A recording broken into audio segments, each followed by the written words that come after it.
Hi there, wildlife watchers. I'm Chantel, and today we're going to be exploring some of the shapes that you can find in nature. Now, these shapes don't come around by accident. Just like the human body, other organisms are shaped in ways that help them to feed, move, grow, reproduce, or protect themselves. So let's have a look at some examples. Shapes in nature don't just benefit the organism, but can also help us humans to identify what type of organism it is. And the shapes of leaves are a great help when trying to decide if a tree is, for example, a sycamore tree or an ash tree. Let's take a closer look at the sycamore leaf. Sycamores are a species in the maple genus, and you can often identify them by this multiple pointed leaf shape, characteristic of many maple tree species. Sycamores usually have 1, 2, 3, 4, 5 distinct points that all come from this part, which is called the petiole. And this shape in particular is called palmate, which should be easy to remember because it looks like the palm of your hand with 5 outstretched fingers.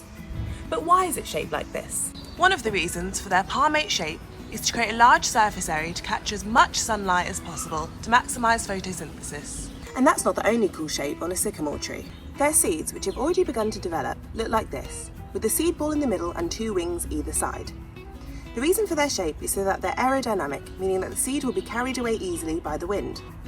Their technical name are samaras, but a lot of people call them helicopters for that very flighty reason. And speaking of shapes that help with wind dispersal, another shape you can find in nature is a 3D shape called a sphere. This particular sphere is sometimes called a blow ball or a clock. But did you know that these spheres start off like this? And yes, perhaps you guessed it, it's a dandelion plant. When they're in flower, their flower head is shaped a bit like a beaming sun. But after a few days of flowering, it closes up like this, and the yellow florets dry up and are eventually pushed off by the achenes, or seeds, that are developing underneath. Each seed has its own pappus, which are the tiny little hairs on the end, and I think you'll agree with me when I say that they look a little bit like a parachute. But why are they shaped like this? They're shaped like little parachutes, so just like sycamore seeds, when the wind blows, they can disperse great distances, and when they reach the ground, they can develop into a dandelion plant, and the circle of life starts all over again. Like I said before, these shapes don't come about by accident, and that certainly rings true for the next type of shapes, and that's because they're built this way. Most of us know a spider's web when we see one, but did you know that in Britain there are 7 types? Orb,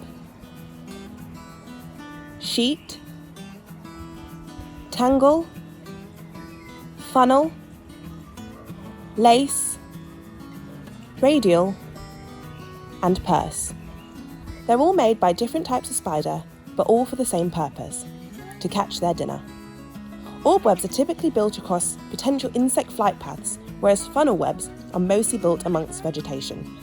And if you look at webs closely enough, you'll see they're made up of lots of individual shapes like rectangles, squares, triangles, and many more. Let's crawl on to another shape. Found one, a spiral, and this spiral belongs to a snail, in particular the brown-lipped snail. Between the many different species of snail, their shells can differ in size and shape, but they all sport a spiral. A snail's shell is its exoskeleton, meaning a skeleton that's on the outside. These shells protect them from harm such as dehydration and from predators.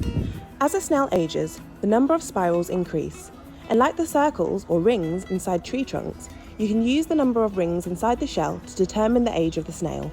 Fungi, which produce mushrooms, also produce some of the wackiest shapes and the craziest names in the natural world.